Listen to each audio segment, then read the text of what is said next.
Salut à tous, j'espère que vous allez tous très bien. On se retrouve pour faire le tour de l'actu de l'OM avec un gros point sur la décision de l'UEFA concernant le fair play financier, un point sur les pistes mercato, notamment le dossier Pape Gueye qui fait parler en ce moment et qui avance assez bien je trouve. On évoquera aussi deux nouveaux noms pour le poste du Head of Football, on va parler de tout ça au cours de cette vidéo. N'hésitez pas à nous suivre sur Twitter et Insta où on est actif également, à vous abonner pour suivre l'actu de l'OM avec nous, en activant la petite cloche, c'est très important pour recevoir les notifs à chaque sortie de nouvelle vidéo, à mettre un petit pouce bleu et à réagir à la vidéo dans l'espace commentaire. Petite question pour vous avant de commencer cette vidéo, seriez-vous satisfait si l'OM recrutait Pape Gueye cet été? On vous attend dans l'espace commentaire les amis. On va commencer cette vidéo en évoquant le dossier Piqueux qui faisait office de grand favori pour prendre la suite d'Andoni Zubizarreta. D'après l'équipe du soir, l'ancien DS d'Angers devait rencontrer le président Hérault et Franck McCourt le 19 juin, info démentie directement le lendemain par Soccerlink qui rappelle qu'aucun rendez-vous n'a été programmé entre les deux parties. Le Phocéen a par la suite contacté Olivier Piqueux lui-même et ce dernier a démenti à son tour le fait qu'il n'y ait aucun rendez-vous de prévu. La piste Piqueux semble s'éloigner et on se dirige plutôt vers d'autres pistes et on en a deux nouvelles justement.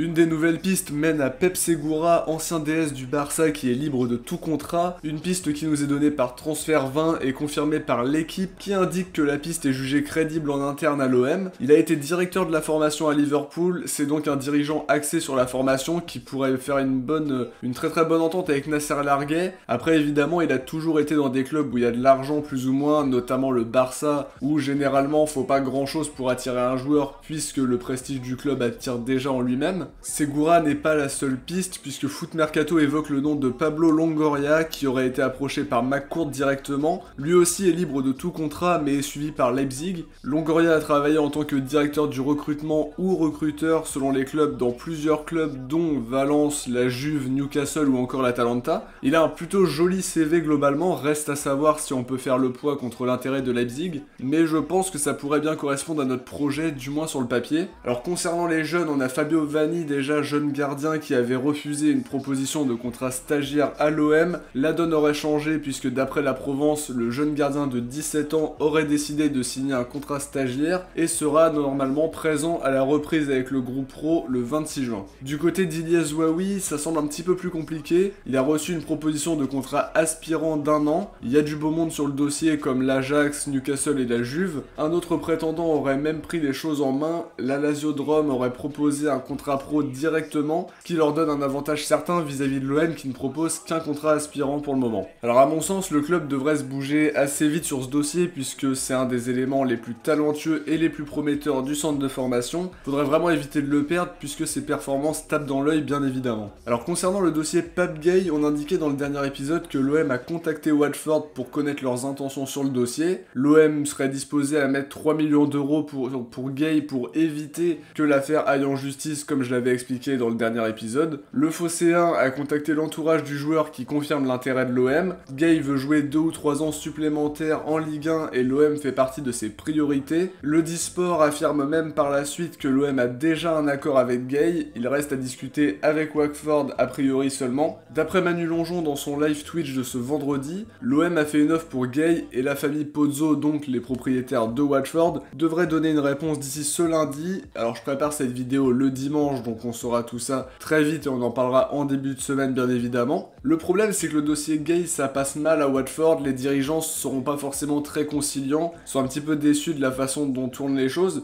et à mon sens il faudra régler le transfert assez vite pour éviter que les prix flambent puisque comme l'a dit Manu Longeon il n'y a pas d'agent mais seulement des avocats intermédiaires et l'opération peut être un petit peu délicate et si ça va en justice comme le joueur est sous contrat avec Watford, le club devra payer une somme de 10 ou 15 millions peut-être pour le vendre donc autant régler directement les 5 millions, ça risque de pouvoir aider un petit peu à ce que l'affaire se fasse plus rapidement. En ce qui concerne le fair play financier, la décision a été rendue et je la trouve plutôt clémente pour le coup. L'OM ne sera pas exclu de la Ligue des Champions, en tout cas pour le moment, et ça c'est une super nouvelle. L'OM prendra à la place une amende de 3 millions d'euros et 15% des recettes prises pendant la prochaine campagne européenne sur les 2 prochaines saisons seront retenues par l'UEFA. L'OM ne pourra aussi inscrire que 23 joueurs au lieu de 25 sur la liste. L'accord de règlement en tout cas ne tient plus, celui qui demandait à ce que le déficit passe à 30 millions, etc.